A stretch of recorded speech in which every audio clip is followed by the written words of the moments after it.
Well, yes, indeed. We've got Honorable Adeyinka Ajayi here with us. He is the Chairman, House Committee on AIDS, Loans and Debt Management. Thank you for coming on this morning. Thanks for having me. We're focusing on the budget. And we know that this argument has been on for a while. Who knows when it will end, maybe when it eventually gets to court. And it has to do with the power of the purse. Who can do what with the budget?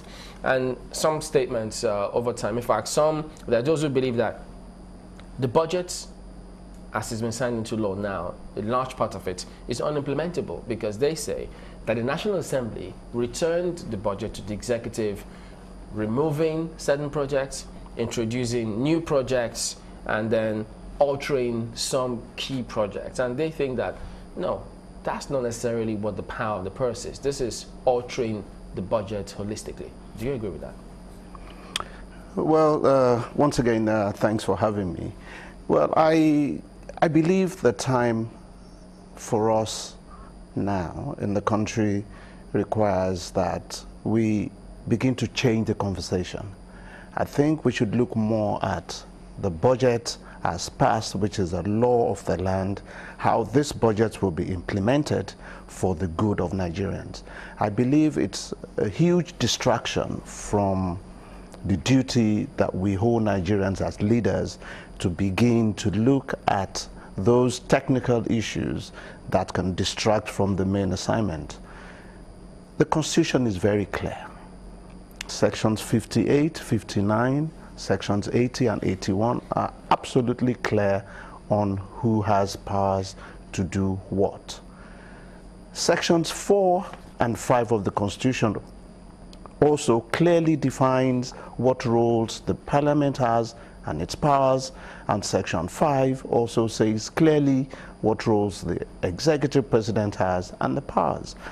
Therefore, I would rather we shift the conversation to breaking down the budget and see if this budget can bring about some reprieve to Nigerians who have come under a lot of pressure, a lot of strain and stress in the last few years. So are you then saying that if they submitted the budget to the National Assembly, say to build maybe a power station, and maybe that part is removed by the National Assembly and replaced with a constituency project in far away, maybe a location, a rural area, is that immaterial?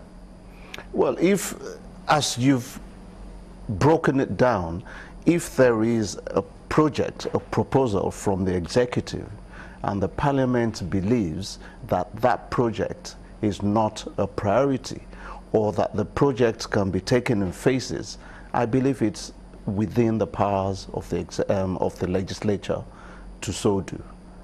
If the Parliament believes that the priorities at the time should shift to something else. How much of an input do you have as legislators to make suggestions or institute projects for your constituencies in a budget after it's been passed? Well, since you insist, you know, I would have loved for us to break down this budget and see how it would affect Nigerians. But because you want us to talk about this, then I believe I'm going to speak to the issue. What input does the legislature have? The budget is supposed to be a proposal of the executive. That's what the Constitution says. But once the budget is submitted to the Assembly, it becomes what it is, a proposal. The executive walks away and leaves the Parliament with the duty to scrutinize the budget, relate it to the demands of Nigerians, because the Parliament is an aggregation of the totality of Nigerians. You subject that proposal to that aggregate and begin to see how in our best interest that document can be pushed back to the executive and implemented for the good of Nigerians. Therefore, the role of Parliament really should start. If we really want to improve our budget process, the executive should involve the Parliament more before and during the preparation of the budget, such that when it comes to the Parliament, as the saying goes, we're all on the same page. Okay. We would have had enough input at the time of preparation, such that our input would not be invited only at the point of submission. So when if we I had could, the discrepancies, there was some. The acting president did allude to some parts of the budget being tampered with. As a matter of fact, we looked at some of the projects. It was a power project, it was a railway construction project. It was also to do with, I think, power generation. When all these things are being removed from a budget and then reintroduced back, that suggests that politics has come to play even in the budget. What are your views to that? Well, when you say removed, I don't think that that was what happened. I know, in fact, that that is not what happened. What happened is a portion of the monies proposed by the executive intended to be spent on those projects were reduced. Some portions of it were moved to certain other projects that the Parliament believed was of more importance and was required at the moment because of the revenue streak of the country. If the cash flow is what we really intend them to be, if our revenues were what they used to be, the Parliament may not have shaved off some portions of this project.